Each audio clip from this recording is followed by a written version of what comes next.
Тук сме с Симона от Hell's Kitchen сезон 6. Тя днес ни приготви страхотно фондю с български сирена. Симона, разкажи за рецептата.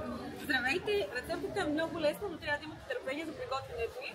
Добавите в дълбок съд вино. Трябва да е сухо бяло вино. Преди да сложите виното, може да минете с чесън, за да има аромат. След това чесън на бумагата, добавяте виното. Когато виното вече стане топло, не трябва да запира, просто да е топло. Добавяте настъргани сирена по ваш вкус. Може да добавите абсолютно всички сирена на света, ако имате желание. След бъркате само с дървена лъжица през цялото време, докато се изгъстява.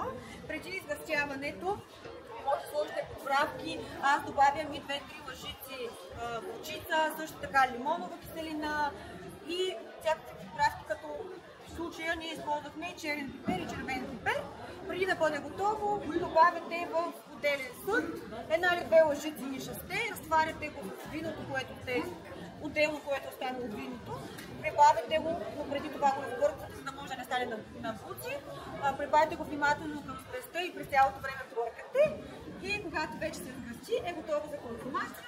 Консумира се с хляб, консумира се с зеленчуци, също така и с различен протеин, примерно може да дори телешко месо малко нарязано, дори с дълга вилица в Швейцария, така го ядат, слагат си на вилицата и тапят в съда. Супер, виждам, че сирената са български, от Родопите, от други места. Изцяло български сирена.